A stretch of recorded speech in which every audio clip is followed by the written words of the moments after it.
How are you? I hope that you will be fine and happy. Today we will read this chapter first, sentences. Okay, let's start now this chapter. When one and the more words are the grammatically linked and bring out the complete sense.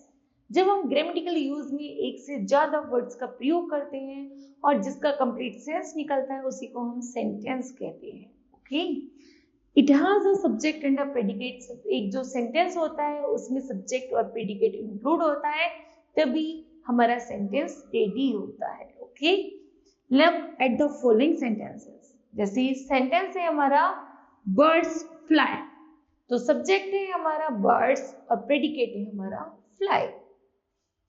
Next, all the pretty birds sing sweetly. Subject है हमारा all the pretty birds, predicate है sing sweetly.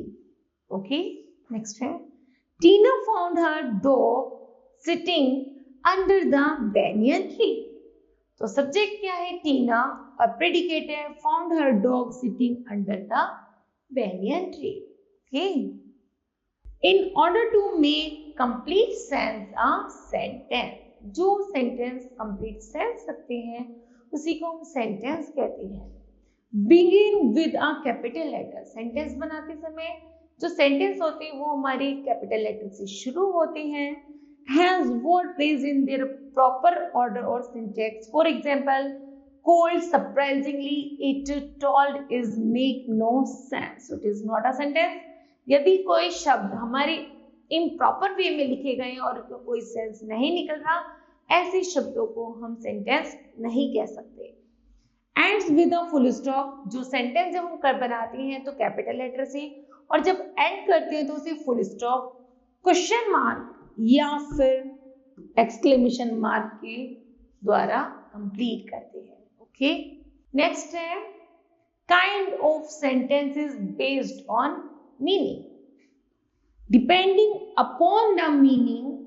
यदि हम meaning के depend पर रहें, also the tone which the speaker wants to convey, draw a statement. Sentences can be classified into the 5 types. Number first, assertive or the declarative sentences. A declarative sentence is a sentence that makes a statement. Declarative या assertive sentence वह sentence होते हैं जिनमें जो बात की जाती है वो बिल्कुल डिक्लेयर, निर्णय या फिर फिक्स होती है. Which can be a fact on the opinion, जिसमें हम अपनी राय रख सकते हैं, convey ideas and the observation और the explanation. That's called the assertive sentences. This is the most commonly used types of the sentence. ये ऐसे साधारण सेंटेंस होते हैं and is the simplest way to the communicate, जिसमें साधारण तरीके से जो हम अपनी बातचीत करते हैं उसी को हम इंफॉर्मेशन देते हैं और लास्ट में ले जाकर के हम फुल स्टॉप का यूज करते हैं, उसी को हम असर्टिव सेंटेंस कहते हैं. Example, this building was constructed in 2003. ये जो बिल्डिंग है हमने क्या किया, ऑब्जर्वेशन किया और बताया, तो ये 2003 में बनी, तो लास्ट में हमने कहा दिया फुल स्टॉप. नेक्स्ट है I saw a rainbow over the lake. Next, I was late as there was traffic. I went to the market yesterday. There is a lots of the snow in the winter, and sparrow is a beautiful bird. We can make a presentation for our upcoming event. Okay. Next, interrogative sentences. These sentences are used to ask questions or interrogative. Interrogative sentence वह sentence होते हैं जिनमें question create होते हैं. They always ends in a question mark, और जो question का end होता है वो question mark पर होता है. These sentences often begin. ये sentences अक्सर किससे शुरू होते हैं? Who, when, what, why and how. किससे शुरू होते हैं? क्वेश्चन वर्ड से शुरू होते हैं एंड लास्ट इनका क्वेश्चन मार्क पर होता है. Interrogative sentences can be either, जो simple interrogative mean first type interrogative sentences होते हैं वो ऑक्सिलरी वर्ड से शुरू होते हैं. Auxiliary words just like is, are, am, has, have, was, were. Okay, जैसे ऑक्सिलरी वर्ब से शुरू होते हैं तो उसमें जो क्वेश्चन होता है वो आइदर यस या नो क्वेश्चंस होते हैं। ओके, और open ended questions which requires N explanations. Okay, जिनमें ऑक्सिलरी शुरू है तो यस और नो, और जो क्वेश्चन वर्ड से क्रिएट होते हैं उसमें हमें आंसर में पूरी एक्सप्लेनेशन करनी होती है। That's called the interrogative question. Example है व्हाट इज योर नेम, तो हमें अपना नाम बताना पड़ेगा, that is second type interrogative. Where is Isabel, Isabel कहाँ है, ये भी second type. Is there is an other way, ये ऑक्सिलरी से शुरू है first type. What are you doing here, double interrogative. Do you want something to eat, do से शुरू है मीन ऑक्सिलरी से शुरू है तो first step interrogative. What time do you get in the morning, second type. And what is the capital of India, it's a second type interrogative. Okay, next है imperative sentences. These sentences are sentences that are used to make a request, offer advice, issues a command, or given an instructions. Imperative sentences, That's called a imperative sentences. Imperative sentences जो हम किसी को command, request, advice, suggestion create करते हैं, ऐसे sentences को हम imperative sentence कहते हैं। Imperative sentences can be positive और नेगेटिव। imperative sentence पॉजिटिव भी हो सकते हैं और नेगेटिव भी हो सकते हैं। They typically ends up in the full stop. ये वास्तव में इनका जो एंड होते हैं वो फुल स्टॉप पर होता है। Sometimes however, they can end in the exclamation mark when the command order is given with a lot of feeling. यदि हम इसमें exclamation mark का प्रयोग करते हैं तो इससे पता चल जाता है कि इसमें बहुत सारी फीलिंग सडन अचानक से आ गई है। That's called the exclamation imperative sentences. Okay. Example है shut the door, दरवाजा बंद करो, मतलब सडन फीलिंग आई है तो ये हो गया exclamation imperative. Next है please be quiet, full stop है तो simple imperative. Clean your book room, अपना रूम साफ करो, फुल स्टॉप है तो imperative. Open your parents, अपने माता पिता का कहना मानो, imperative. Complete the task by noon. Please maintain silence in the library. And don't go outside without an umbrella. That's called the imperative sentence. क्योंकि इन सेंटेंस में कहीं कमांड किया जा रहा है, कहीं एडवाइस दी जा रही है, कहीं ऑर्डर दिया जा रहा है ना, तो इनको हम कहते हैं imperative sentence. In imperative sentences, the subject is always you.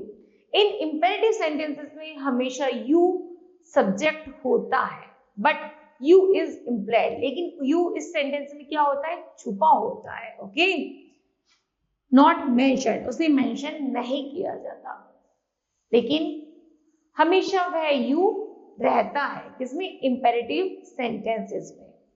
Next है exclamatory sentences. These sentences are used to express strong feeling. ये जो सेंटेंस होते हैं वो हमेशा स्ट्रॉन्ग फीलिंग एक्सप्रेस करते हैं, and the emotions like happiness, excitement, anger, disbelief etcetera. These sentences are followed by and the exclamation point and are and the effective way to show या evoke strong emotions in your writing. That's called the exclamatory sentences.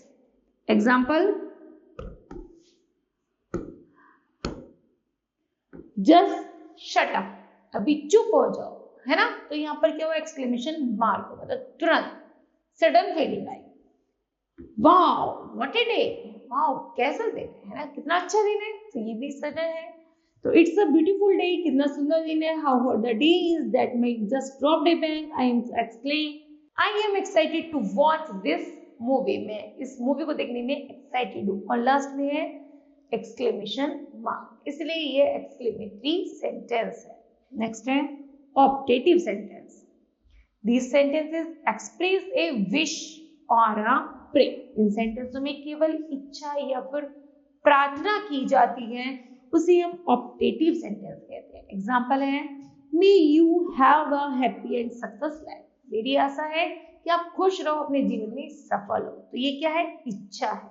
आगे है, long live democracy, तुम कैसे रहो? प्रजातांत्रिक रहो। तो ये भी क्या है? इच्छा है या फिर प्रार्थना है ना? तो इसे हम कहते हैं ऑप्टेटिव सेंटेंस। नेक्स्ट है affirmative and the negative sentences. A sentence is that has the negative meaning, एक सेंटेंस जो नेगेटिव अर्थ रखता है but don't have a no, not और never, लेकिन उसके साथ no, not और never नहीं लगाएंगे तो it can not be a negative sentence, तो हम उसे नेगेटिव सेंटेंस नहीं बना सकते। यदि हम no, not और none का प्रयोग करते हैं तो वह सेंटेंस नेगेटिव सेंटेंस कहलाते हैं। For example, I am not happy, मैं खुश नहीं हूँ। हम ऐसे भी तो कह सकते हैं आई एम अनहैप्पी, मैं खुश नहीं हूँ। अनहैप्पी मतलब आप प्रसन्न हो, लेकिन ये फिर भी ना की बात कह रहा है, लेकिन ये फिर भी नेगेटिव सेंटेंस नहीं है। Sentence first is a negative sentence because of the presence the word not. Okay, next the sentence two is in the affirmative sentence even though the meaning is the same, दोनों का अर्थ same है, but sentence first is above is negative. जो sentence first है उसमें not का use किया हुआ है, इसलिए वो नेगेटिव है। सेकंड का अर्थ वही है कि वो खुश नहीं है, लेकिन नॉट का यूज नहीं हुआ है, इसलिए वो पॉजिटिव सेंटेंस है। ओके, नेक्स्ट है kinds of sentences based on structure. Sentences contains a subject and a predicate which together form a clause। जब भी हम सेंटेंस बनाते हैं तो उसमें सब्जेक्ट और प्रेडिकेट को लेते हैं और उनको जो क्लूज के अकॉर्डिंग जोड़ते हैं तो वो हमारा परफेक्ट सेंटेंस बनकर आता है। Depending upon the kinds of clauses और clauses that form a sentence, और जब हम उन्हीं के अनुसार उन क्लूजों को ऐड करते हैं सेंटेंस में तो वो डिफरेंट डिफरेंट टाइप की सेंटेंसेस बन जाते हैं। There are the 4 basic types of sentence, इसलिए इन सेंटेंसेस को 4 बेसिक टाइप्स है। Number first, simple sentence. This sentence contains a single complete independent clause, जिसमें साधारण रूप से एक इंडिपेंडेंट क्लूज होती है, मेन क्लूज 1 होती है, उसी को हम सिंपल सेंटेंस कहते हैं। एग्जाम्पल, वरदान is the best cricketer in the school. वरदान स्कूल का क्या है? बेस्ट क्रिकेटर है। तो कौन है?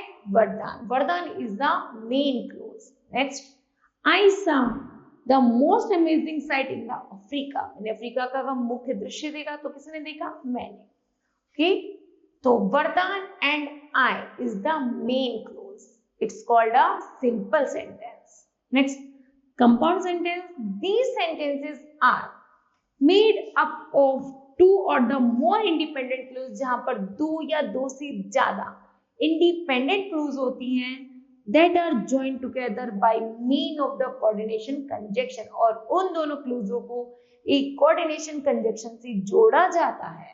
And independent clues has a subject, प्रत्येक इंडिपेंडेंट क्लूज में एक सब्जेक्ट होता है, प्रेडिकेट होता है, and the agreement it express our complete sense, और सभी जो एक क्लूजें होती है अपने आप में कैसी होती है? कंप्लीट होती है, सेंसफुल होती है, इसलिए हम इसको कंपाउंड सेंटेंस कहते हैं। सब्जेक्ट एग्जांपल है, I have been trying to open this packet for the last half an hour but it has been tapped all over too tightly. यहां पर 2 sentence, I have been trying to open the packet for the last hour and hour. दूसरी clause है, it has been tapped all over too tightly. ठीक है, यहाँ पर जब 2 clues हैं, दोनों इंडिपेंडेंट है, दोनों सेंसफुल है, जब हम दोनों को ऐड करेंगे तो हमने ऐड किया बट से, तो but is a coordinating conjunction. Okay, next है complex. These sentences have one independent clause connected to one or more than one dependent clause। एक तो independent clause होगी और 2 या 2 से ज्यादा जो होंगी वो कैसी होंगी? वो dependent clause होंगी, depend on one clause पर। उसी को हम कॉम्प्लेक्स कहते हैं. For example, he came to me for information because he knew, वह जानता था that I was the only person who had seen the culprit. कि यहाँ पर जो सेंटेंस है वो अपने आप में कंप्लीट नहीं, केवल एक सेंटेंस कंप्लीट है. He came to me for information. Next है, जैसे कि हमने यहाँ पर पढ़ा था he came to me for information, वह मेरे लिए इंफॉर्मेशन लाया है, तो ये हो गए कंप्लीट सेंस. ओके, तो जो वन होती है, one clues is a main clues, is a independent clues, and the other clues are the dependent on one clue. It's called a complex sentences. Okay, the above sentences has 4 clues. जैसे sentence में 4 क्लूजेस थे, 1 dependent, एक तो independent थी और 3 dependent थी. These dependent clauses is introduced by a subordinating conjunctions. Number first है, he came to me for information. ये क्या है? इंडिपेंडेंट. Because he knew, क्योंकि वह जानता था. ये क्यों हुई? Dependent clause. That was the only person, that a dependent clause, and who had seen the culprit, that's a dependent clause. Okay, next is compound complex sentences. These sentences contains at least 2 independent clauses and the one or more than 1 dependent clause. जहां पर एक से ज्यादा dependent clues होती हैं, mean दो independent हो और 2 से ज्यादा डिपेंडेंट हो, उसी को हम कंपाउंड कॉम्प्लेक्स सेंटेंस कहते हैं. These sentences both the coordinated and the subordinate conjunction are used. इसमें coordination और subordination का भी यूज किया जाता है. एग्जाम्पल है, when I reached the clock tower. जैसे ही मैं क्लॉक टावर पर पहुंचा, I found a strange looking man. मैंने एक स्ट्रेंज आदमी को देखा, with a packet in his hand. उसके हाथ में एक पैकेट था. But I was not sure. मैं लेकिन श्योर नहीं था about going up to him. जैसे वो जा रहा था, because he looked quite managing to him. लेकिन मैंने उसे शांतिपूर्वक फिर भी देखा, है ना, मतलब मैं जानने की कोशिश कर रहा था. तो 2 इंडिपेंडेंट क्लूज है यहाँ पर, 2 डिपेंडेंट क्लूज है. Okay, one beginning with when and the other beginning with because.